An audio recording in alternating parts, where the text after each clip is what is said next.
that actually works pretty well for hognose. It's not something I suggest with other species, but picking them up. A lot of times when you pick them up, you can control them. You become part of their environment. And I've actually seen this work with people with like hognose snakes that bought a new hognose snake and it doesn't necessarily want to eat and it's flighty. And he'll tell some people like, well, try picking it up and feeding it right in your hand.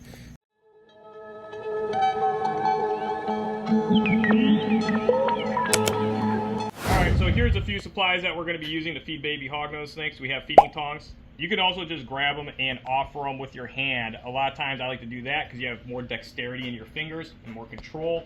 If you're starting out newer, I would definitely say just go with feeding tongs. So you don't want accidentally grabbing your fingers instead of the mouse.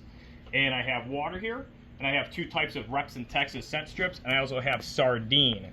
I also have labels to code when something eats or doesn't eat. Generally, I'm only using this for first, like new babies. And once my babies are off to the races with feeding and they have multiple meals, I don't even mark them because if they're eating weekly, I don't need to give them a label as, you know, anything to denote whether they're eating or not because I know they're eating. And when they miss a meal, then I start to tag them.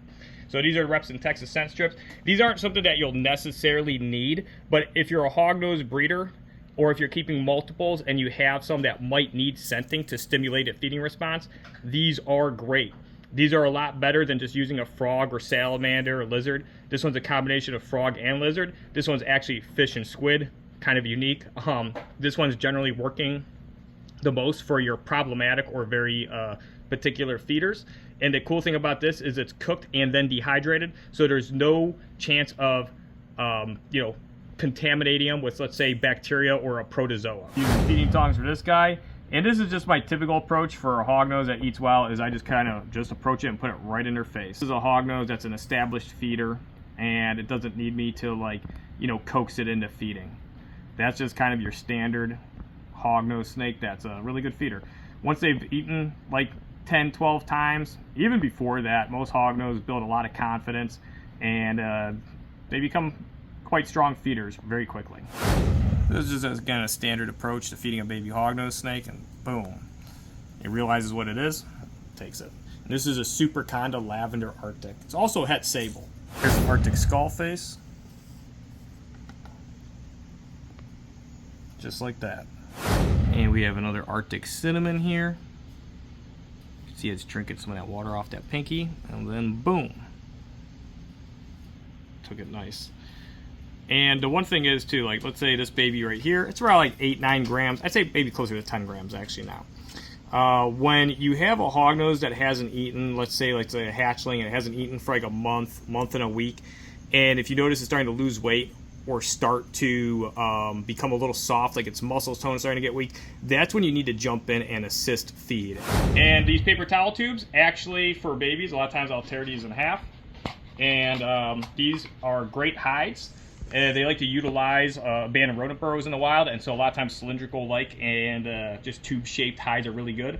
And if you have a very, let's say, shy hognose, or it doesn't like a human approach yet, or it's still put off, a lot of times I'll just take a pinky mouse and I'll put it in there and just set it in there and just leave it in the enclosure. And then the hognose, when it comes around and wants to go in here, discovers a pinky, and then it's like, oh, I found this on my own, this smells good, seems like food, and they'll eat it. Is a baby hognose that's only ate once before, and we are going to give it a meal here. So I'm pitching the pinky head, and I'm going to dip it in a little bit of water. And this is a great trick to get a lot. Like, now you don't necessarily need to dip the pinky head in water for every hognose you're feeding, but especially for a hognose that's, say, doesn't really want to take the pinky mouse or is just being a little reluctant, this is a great technique.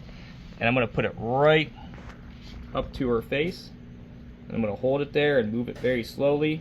And what I want her to do is actually to drink that little bit of water off the pinky's face that's torn up, because that's going to have a lot of flavor in there. She's going to drink it. She'll be like, and you can see her little cheeks moving a bit. She's like, oh, this tastes good. And then she'll take it, hopefully. But as you can see, she's drinking a bit from it. So she stopped and focused on that pinky mouse. And there we go. Success. And you can see too, she's very calm. My approach isn't startling her. So that's one thing too when it comes to feeding baby hognose snakes, especially one that may not want to eat for you right away, is you want to be stealthy with your approach. And if you're going to approach them when they're nice in a restful like state like that, where they're just kind of coiled up, and they're not going into flight or fight mode, that is the best. Alright, so we're going to dust this with a little bit of calcium. The cool thing about the calcium supplementation, it also keeps substrate from sticking to it, and it's a nice little boost of minerals there for them. So I like to use Zoomed Calcium, and Reptivite. Also, Zoomed's a big supporter of US Arc, which is really awesome. Just going to dip a little bit of water, and you can see this hognose is already getting a little bit of flight mode. So I'm going to do something that actually works pretty well for hognose. It's not something I suggest with other species, but picking them up. A lot of times when you pick them up, you can control them. You become part of their environment. And I've actually seen this work with people with like hognose snakes that bought a new hognose snake and it doesn't necessarily want to eat and it's flighty, and he'll tell some people like, well, try picking it up and feeding it right in your hand. And you think that would be very counterintuitive, but for hognose snakes it actually works pretty well. So that's another interesting thing about them. It's another quirky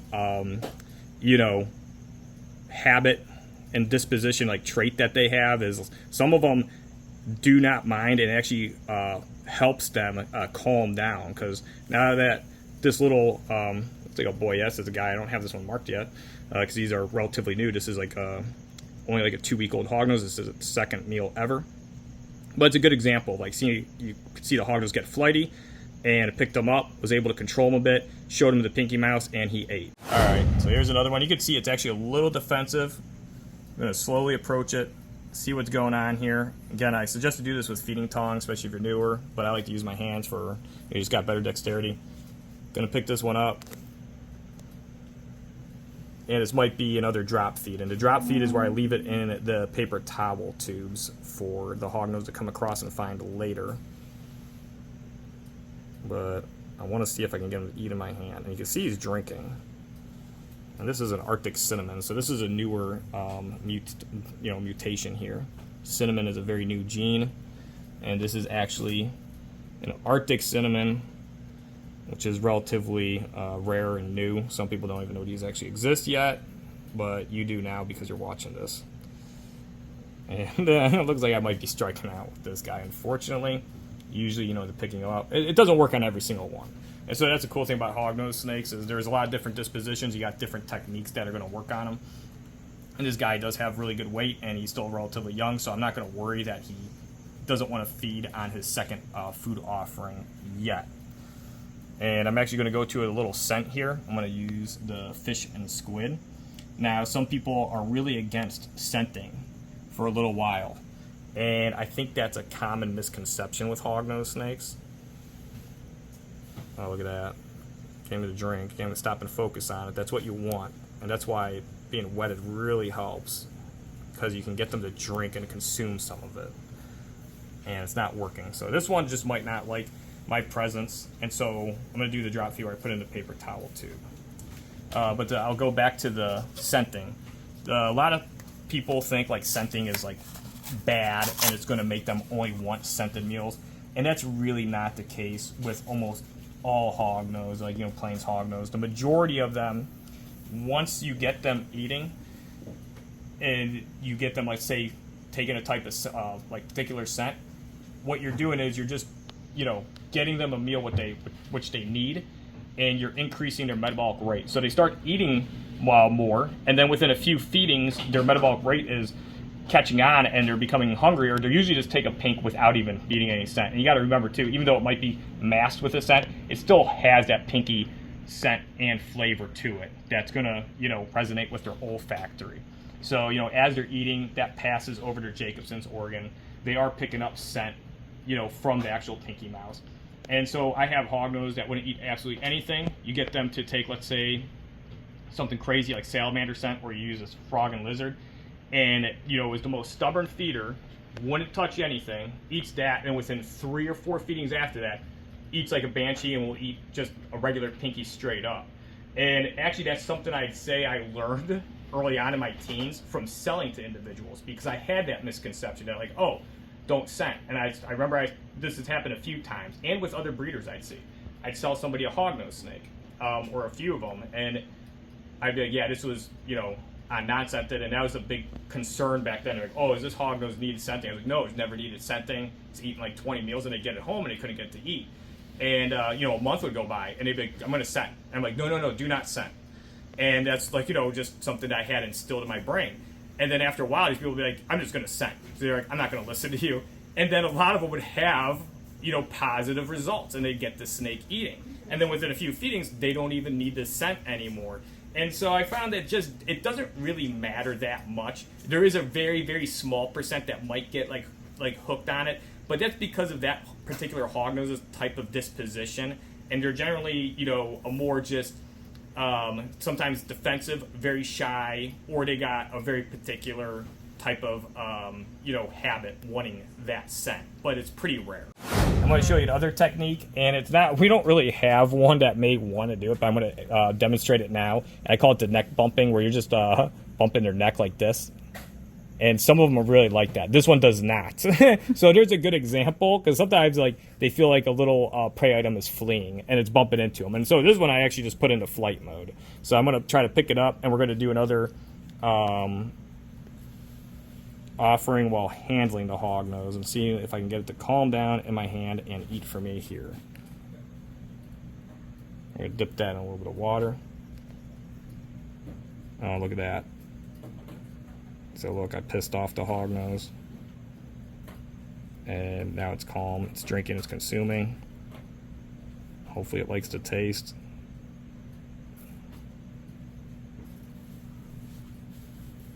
There we go. Oh. Alright, success. And again, these are like relatively fresh hatch babies. This is only their second food offering.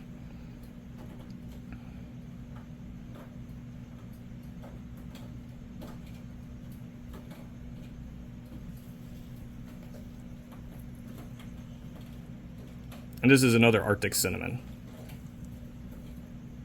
if you're curious about the mutation combo here.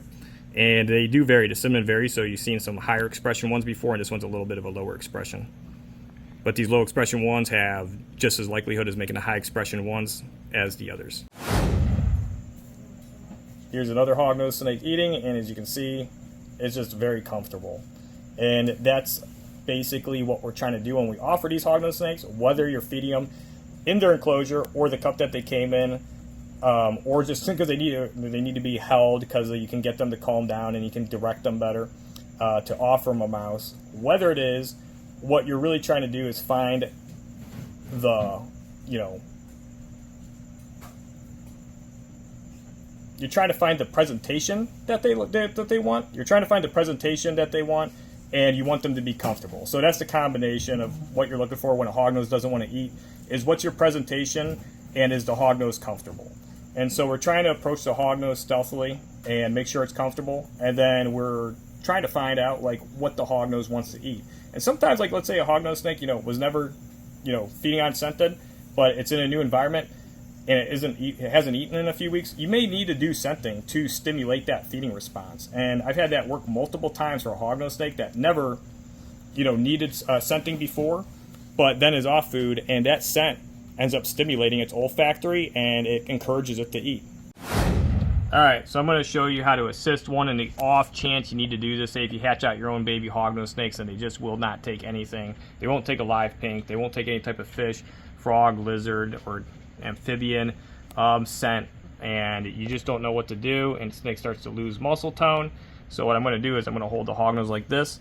I'm going to try to support both sides of the head, so I'm going to put my thumb on one side, middle finger on the other, index finger kind of back. I'm going to put the probe in the crook of the mouth, just like this. Dip that pinky in a little bit of water, put it in the mouth, drop that probe, and just kind of slide it down the throat like that. And I hold the mouth closed, and I let the snake swallow it on its own. That's how I assist feed a baby hognose snake. And you can see it's it's not invasive. You know, it's kind of over pretty quick. Once you get the hang of it, it's very smooth. And then I like to let them swallow it on their own. Alright, so I pre-dipped this pinky and we're going to show you again. So again, I'm going to support The hog nose is kind of on the side of the head. Put the probe through the side of the mouth. Kind of hold the probe there like that. Pinky head, put it in the mouth with the probe still there. Kind of kick that probe out. Push the pinky in there just a little bit. A lot of times I use the back of my thumb. You can use that probe to assist it down, and I just kind of close the mouth with my thumb. Just massage it down to the esophagus a bit, and then I want to let them swallow it on their own.